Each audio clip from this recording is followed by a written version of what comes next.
দর্শক আমরা আবারও সরাসরি যুক্ত হয়েছি যে বেড়িবাঁধ যেখান দিয়ে আপনার পানি বের হচ্ছে কুমিল্লার বুড়িচং উপজেলার ডুমুরিয়া শেষ স্থানটিতে। একটু যদি পানি বের হওয়ার চিত্র এবং আওয়াজটা একটু দেখাই আপনাকে, একটু ভয়াবহ একটি অবস্থা, প্রবল গতিতে পানি বের হচ্ছে। একটু সামনের চিত্রটা যদি দেখাই, দেখতে পাচ্ছেন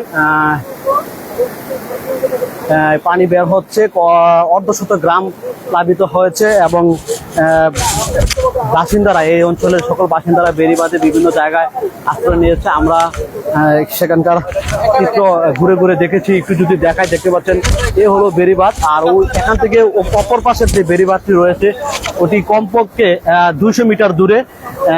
পর্যায়ক্রমে বাঁধ ভাঙ্গা বাড়ছে, আর পানির যে গতি আপনারা দেখতে পাচ্ছেন, যে স্রোত রয়েছে, মনে হচ্ছে যেন একটি কনসার্টের একটি আওয়াজ, এমন একটি গুম গুম আওয়াজ হচ্ছে পানির। দর্শক একটু যদি দেখাই,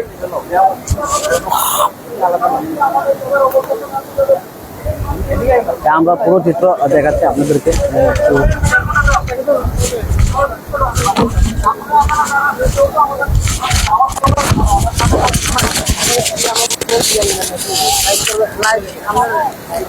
একটু যদি এদিকে চিত্রটা দেখাই।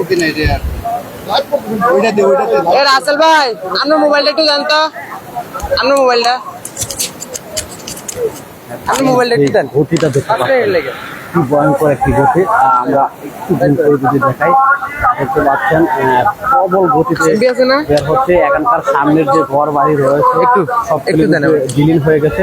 কোথায় গিয়েছে সে তো খুঁজে পাওয়া দুষ্কর। একটু যদি দেখাই, এই যে এলাকার মানুষ, আমরা রয়েছি যে বাঁধটি ভেঙেছে এই অঞ্চলে রয়েছে। আমরা ঘুরে ঘুরে খবর নিয়েছি, খুব বেহাল অবস্থা এখানকার মানুষরা। সেনাবাহিনী তাদেরকে উদ্ধার করে এই শহরে নিয়ে আসছেন এবং তাদেরকে সেভ করছেন। আর পানির যে গতিটা বা স্রোতটা যদি এই দিক দিয়ে একটু দেখাই, দেখতে পাচ্ছেন যে প্রবল গতিতে পানি বের হয়।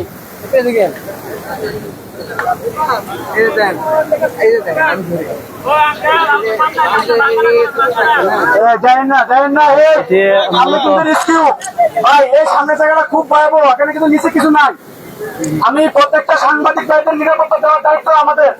সামনের জায়গাটা কিন্তু খুব ভয়ানক, কিছু নাই, কিন্তু নিচে কিছু নাই। অপর পাশের যে বেড়িবাঁধটি দেখতে পাচ্ছেন, এই পানির যে স্রোতের বরাবর যে সমস্ত ঘর বাড়ি রয়েছে এগুলো কালকে গভীর রাত্রে আমাদের গিয়েছে। আমরা পাইছি, আমরা রাত্রে এলাকা আমরা অবস্থান করছি। এখন আমি আমাদের পক্ষ থেকে সরকারি এবং বেসরকারি যত সংস্থান আছে সবার প্রতি আমাদের একটা উদ্যোক্ত আহ্বান, এই মুহূর্তে কুমিল্লার এই অঞ্চলের জন্য হেলিকপ্টার এবং স্পিড বোট এবং নৌকা দিয়ে উদ্ধার কাজ খুবই জরুরি আর কি। এখানে অনেক মানুষ আটকা পড়ে আছে, অসংখ্য মানুষ আটকা পড়েছে, তারা আমাদের কাছে সহযোগিতা চাচ্ছে। সহযোগিতা যে পরিমাণ আছে এটা পর্যাপ্ত নয় মানুষের জন্য। এই মুহূর্তে যদি এই মানুষগুলিকে আমরা উদ্ধার করতে না পারি, এই মানুষগুলির জীবন খুব রিস্কে আছে। তো আমরা পাশাপাশি সরকারি বেসরকারি সংস্থান বলবো, উদ্ধারের কাজের পাশাপাশি এই অঞ্চলের শুকনা খাবার এবং পানির সংকট দেখা দিয়েছে আপনার অঞ্চলের জন্য। প্রবল বেগে বের হচ্ছে ঘুমটি থেকে, সেই গতিটা বা আওয়াজটা আমরা এখন থানা ওয়াইজ করতে পারি, আমরা বুড়িচং বাবনপাড়া হিসাব করতে পারি। এখন আসলে এটা সংখ্যার মধ্যে নাই, অগণিত একটা থানা পর্যায়ে বুড়িচং বাবনপাড়া, এই দুইটা থানাই এখন আমাদের এই রিস্কের মধ্যে পড়ে গেছে। আমি মোহাম্মদ জাবের হোসেন, জাগরণ মানবিক সংগঠনের সমন্বয়ক।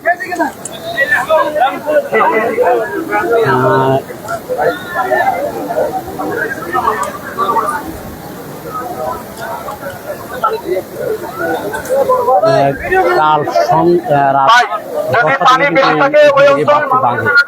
রাত 10টা থেকে এই গতিতে কালকে কিন্তু আরো গতি ছিল পানি।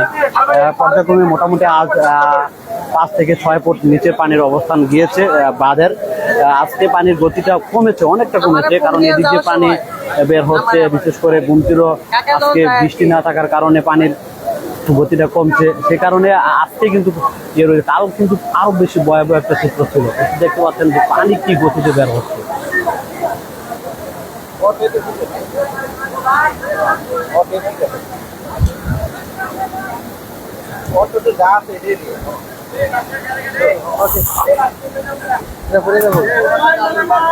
একটা বক্তব্য দেন।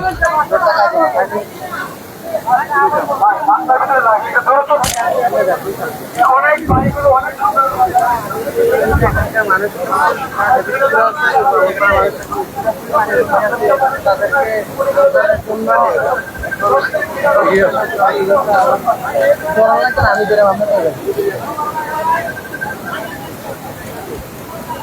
পানি এখান থেকে প্রবল গতিতে বের হচ্ছে। যদি গতিটা আসলে আমরা কিভাবে বাঁচান এই বোঝানোর জন্য খুবই একটি ভয়াবহ চিত্র। আর এখানকার যে বাসিন্দারা শুধু এই এলাকা নয়, বুড়িচং, ব্রাহ্মণপাড়া দুইটি উপজেলার মানুষ খুব দুর্বিষহ জীবনযাপন করতেছে। আমি স্থানীয় প্রশাসন তথা এই অত্র এলাকার সরকারের দৃষ্টি আকর্ষণ করছি অতি তাড়াতাড়ি এখানে ব্যবস্থা নেওয়ার জন্য। এই জনপদের মানুষ আপনারা দেখতে পাচ্ছেন অনেকের বাড়ি ঘর দুর্বিষহ জীবন কাটাচ্ছে। আশা করি এখানে প্রচুর পরিমাণে ত্রাণের দরকার। বিশেষ করে প্রবাসীদেরকে আহ্বান করছি, আপনারা যে যার যার অবস্থান থেকে আপনারা এখানে অর্থ সহযোগিতা দিয়ে এই জনপদের বুড়িচং ব্রাহ্মণপাড়া মানুষের পাশে দাঁড়াবেন এবং সহযোগিতার হাত বাড়িয়ে দিবেন। আমি দর্শক আপনাদেরকে জানিয়ে দিই, এটা গুমতির উত্তর পাশে ভেঙেছে, গুমতির উত্তর পাশে ভেঙেছে। এটা মূলত আঞ্চলিক যে মহাসড়ক এটার অপোজিটে ভেঙেছে। অনেকে বলতেছেন যে আসলে কি এটা কি কুমিল্লা সিলেট?